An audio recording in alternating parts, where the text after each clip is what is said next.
Hello दोस्तों, smart education GDR में आपका स्वागत है। I am HR. Kushwaha, head secondary school teacher.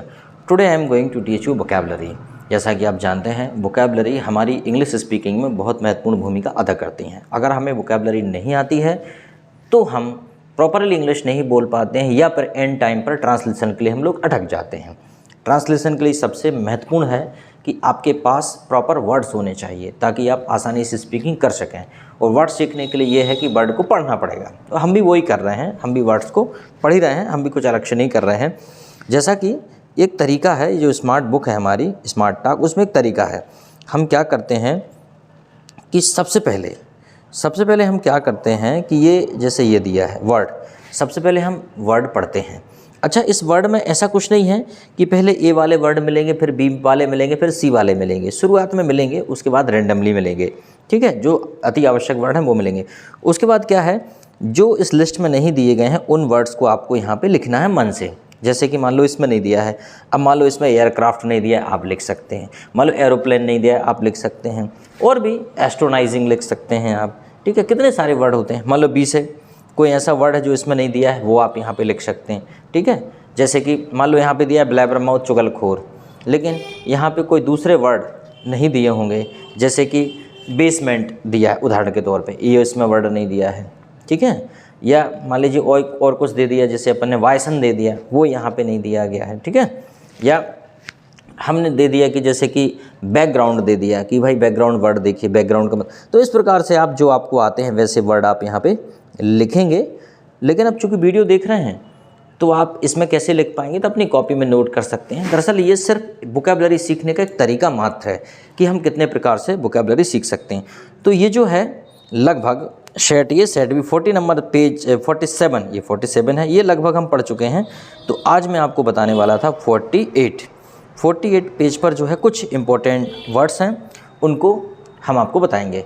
अब जैसे कि इसलिए बहुत रैंडमली वर्ड देने की कोशिश की है मैंने, ताकि आपको बिल्कुल भी कन्फ्यूज़न ना हो। जैसे कि फेनुग्रीक मेथी होता है, जनरली मसाले के रूप में प्रयोग होता है फेनुग्रीक। जैसे ग्रोसर किराने वाला होता है, ग्रोसर, और ग्रीन ग्रोसर सब्जी वाला, तो ग्रोसर क्या हो जाएगा, किराने वाला। जैसे कि गेट अ लुक, थोड़ा देखना, गेट अ लुक, भाई देखो तो ज़रा। ठीक है, गेट होता है चाल, what a nice get you have, तुम्हारी चाल कितनी प्यारी है। और वर्ड सीखने का बहुत अच्छा तरीका है कि आप उसे उपयोग कर लीजिए, उसके साथ एक आध सेंटेंस बना लीजिए। हेमेचूरिया, जैसे यूरिनेट, ब्लड इन यूरिन, जब यूरिन में ब्लड आ जाए तो उसे हेमेचूरिया बोलते हैं। दरअसल ये मेडिकल टर्म्स है, लेकिन अच्छी बात है, हमें भी पता होना चाहिए ना। ठीक है, हेडबट, सिर मारना, हेडबट, किसी को ऐसे करके सिर मारना, दैट इज कॉल्ड हेडबट। ठीक है, हिच हाइकर क्या होता है, लिफ्ट। ठीक है, हॉलीनेस, धार्मिकता, हॉलीनेस क्या हो जाएगा, धार्मिकता, पवित्रता, हॉलीनेस, धार्मिकता।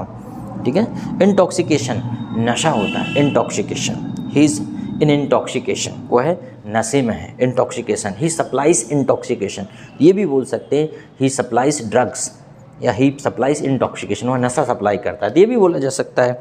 ठीक है, इमोरल, अनैतिक, इसका पॉजिटिव वर्ड है मोरल। ठीक है, नैतिक, इमोरल, अनैतिक, जब हम कोई भी काम न्याय संगत नहीं करते हैं तो उसे हम इमोरल कहते हैं। Immoral, it's a immoral act. ठीक है, इमोरल। इंडेप्टेड, इंडेप्टेड क्या होता है, कर्जदार, इंडेप्टेड, कर्जदार। ठीक है, कर्जदार, जो व्यक्ति कर्ज में होता है उसे हम बोलते हैं कर्जदार, इंडेप्टेड।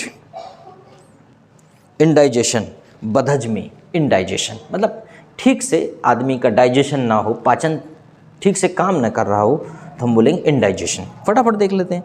इन्फ्लेशन, महंगाई, what is the reason of inflation, महंगाई का क्या कारण है, इन्फ्लेशन। ठीक है, प्राइस हाइक अप, ऊपर बढ़ रही है प्राइस। ठीक है, inflation, that is called inflation. Impious, अधर्मी, पियस होता है धर्मी, इम्पियस होता है अधर्मी। अब धर्मी और अधर्मी में क्या होता है, मान लीजिए सबका अपना अपना धर्म होता है। मान लीजिए पुत्र का धर्म है माता पिता की सेवा करना, माता पिता का धर्म है अपने बच्चों को स्वावलंबी बनाना। और अगर इनके विपरीत करें कि माता पिता बच्चों पर ध्यान ना दे, पुत्र माता पिता पर ध्यान ना दे, तो क्या हो जाएगा, अधर्मी।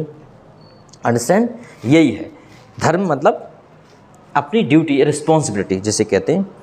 इम्प्यूट, दोष या आरोप, इम्प्यूट, अक्यूज भी होता है, ब्लेम भी होता है और इम्प्यूट भी होता है, तीन प्रकार से बोल सकते हैं। इनवैड, चढ़ाई करना, और इन्वेडर्स होता है चढ़ाई करने वाला। ठीक है, इन्वैड होता है चढ़ाई करना। जैसे कि पहले के जो राजा महाराजा थे, किसी अपने नेबरर राजा के ऊपर, किंग के ऊपर चढ़ाई कर देते थे तो उसे बोलते थे इन्वेडर। ठीक है। इन्फीरियरिटी कॉम्प्लेक्स, हीन भावना का शिकार होना, इन्फीरियरिटी कॉम्प्लेक्स। अब ये क्या चीज़ है भाई इन्फीरियरिटी कॉम्प्लेक्स? जैसे कि अपने आप को नीचा समझने का भाव, इन्फीरियरिटी, हीन भावना का शिकार होना कि मैं कुछ कर ही नहीं पाऊँगा या मैं तो ऐसा ही हूँ। ठीक है, ये इन्फीरियरिटी कॉम्प्लेक्स है। जबकि अगर आप खुद को बुरा भला कह रहे हो, खुद को दोष दे रहे हो, इसका मतलब आप उस कुदरत की बनाई हुई चीज़ में नुक्स निकाल रहे हो और इसको आपका अधिकार नहीं है। ठीक है। और कहते हैं कि जब व्यक्ति जीवन में जन्म लेता है तो वह उसके पास कोई चॉइस नहीं होती है। जब किसी बच्चे का जन्म होता है तो उसके पास चॉइस नहीं होती है कि वो माता पिता को कैसे माता पिता चाहता है, कैसा रंग रूप चाहता है, कैसा समाज चाहता है, कैसा परिवेश चाहता है, क्या इकोनॉमिकल स्टेटस चाहता है।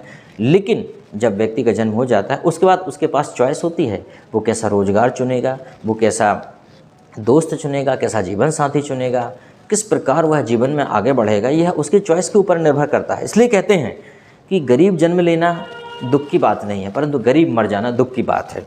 तो इसलिए जीवन में हमेशा आगे बढ़ते रहना चाहिए, स्वावलंबी बनने की सोचना चाहिए। ठीक है। चलो, इन्फीरियरिटी कॉम्प्लेक्स मतलब हीन भावना का शिकार हो जाना। चलो अब आगे बात करते हैं यहाँ से। चलो ये वाले जस्ट फिट, बिल्कुल फिट, जस्ट फिट। लड़का कैसा है? जस्ट फिट, बिल्कुल फिट, ठीक ठाक। जिंगलिंग, पायल की झनकार, जिंगलिंग, कई बार पायल की झनकार होती, कुछ महिलाएं पहनती हैं और जब वो आती हैं तो उनकी आवाज़ आती, पायल की झनकार। कोल होता है काजल, आंखों में लगाना है सुरमा या काजल, कोल। ठीक है। लेंटिल होता है दाल, मसूर की। देखो जनरली क्या होता है, पल्स होता है दाल, लेकिन पल्स क्या होता है, दालें। जैसे कि जो दालें बिना बनी होती है। ठीक है, या तो आप लेंटिल बोलो या फिर उसे पल्स बोलो। ठीक है। मोटो होता है आदर्श वाक्य। कई बार हम पूछते